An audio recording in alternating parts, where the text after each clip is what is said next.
Assalamualaikum warahmatullahi wabarakatuh. Kembali lagi di channel YouTube saya Raihan Fahriji. Materi yang akan kita bahas kali ini yaitu tentang pengelolaan laboratorium dan bengkel. Nah, mau tahu nggak apa aja yang kita bahas? Nih, saya kasih tahu nih. Yang pertama yaitu ada manajemen operasional, yang kedua ada manajemen perbaikan berkelanjutan, yang ketiga ada pendekatan JIT, yang keempat ada total productive maintenance atau TPM, yang kelima ada pengembangan sistem laboratorium dan bengkel berbasis komputer, yang keenam ada pengembangan model SIMAP, yang ketujuh ada manajemen perawatan fasilitas, dan yang kedelapan ada manajemen penataan fasilitas laboratorium. Mau tahu nggak kayak gimana pembahasannya? Yuk cari tahu. Pertama kita akan ngebahas tentang manajemen operasional. Ada yang tahu nggak apa itu manajemen operasional? Kalau belum tahu, saya kasih tahu nih. Manajemen operasional merupakan manajemen proses konversi dengan bantuan fasilitas seperti tanah, tenaga kerja, modal, dan manajemen masukan input yang diubah menjadi keluaran berupa barang atau jasa.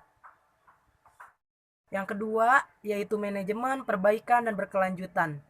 Dalam upaya manajemen, diperlukan beberapa macam perbaikan untuk menuju ke arah yang lebih baik. Maka dari itu, perlu adanya manajemen berkelanjutan dalam upaya untuk memperbaiki secara terus-menerus dan berkesinambungan. Berdasarkan konsepnya, manajemen dibagi menjadi 6 konsep, yaitu yang pertama ada perbaikan, perawatan, dan inovasi. Yang kedua ada orientasi, proses atau hasil. Yang ketiga ada siklus PDCA atau SDCA. Yang keempat mengutamakan kualitas. Yang kelima berbicara dengan data. Dan keenam menjaga konsumen.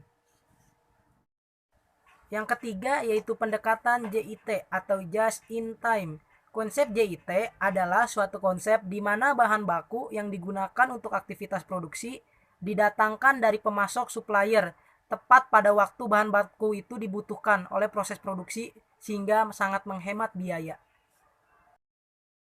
Yang keempat yaitu Total Productive Maintenance atau biasa disingkat dengan TPM.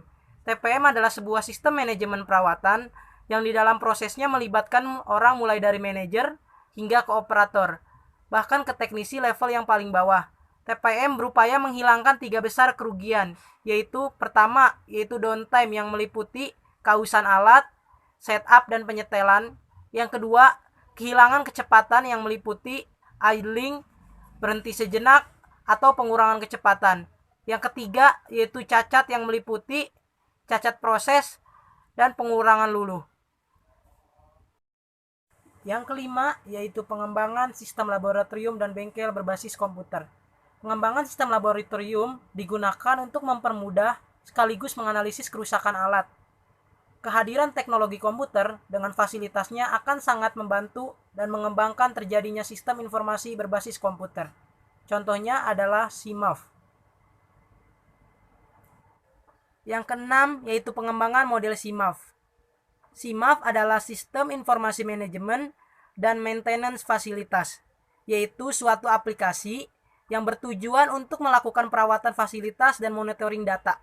Salah satu cara proses SIMAF yaitu yang pertama ada perancangan. Perancangan meliputi System Development Life Cycle (SLC), tahapan SLC. Dan yang kedua, rancangan bangunan SIMAF. Meliputi yang pertama perencanaan, yang kedua perancangan sistem, yang ketiga penerapan aplikasi SIMAF, yang keempat yaitu spesifikasi program, yang kelima struktur program SIMAF, dan yang keenam yaitu penggunaan program. Yang ketujuh yaitu manajemen perawatan fasilitas. Manajemen perawatan fasilitas dilakukan agar efisiensi dan keuntungan serta penghematan yang diperoleh dari perawatan fasilitas menjadi sangat layak untuk dipenuhi. Adapun prinsip-prinsip manajemen fasilitas yaitu yang pertama mengedepankan mutu, yang kedua keterlibatan stakeholder, yang ketiga mengutamakan hasil kerja, yang keempat data sebagai basis kegiatan, dan yang kelima manajemen mutu. Yang terakhir yaitu yang kedelapan tentang manajemen penataan fasilitas, laboratorium, dan bengkel.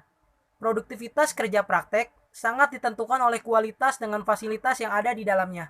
Maka dari itu, diperlukan manajemen penataan fasilitas, laboratorium, dan bengkel guna memperbaiki fasilitas di dalamnya. Adapun diantaranya yaitu yang pertama, elemen penentu dan manajemen fasilitas seperti manusia, bahan baku, mesin, metode, memori, ataupun informasi. Yang kedua yaitu penataan fasilitas. Yang ketiga yaitu pengembangan model penataan lingkungan kerja praktik. Terima kasih telah menonton channel YouTube saya. Semoga bermanfaat. Sampai jumpa di materi selanjutnya.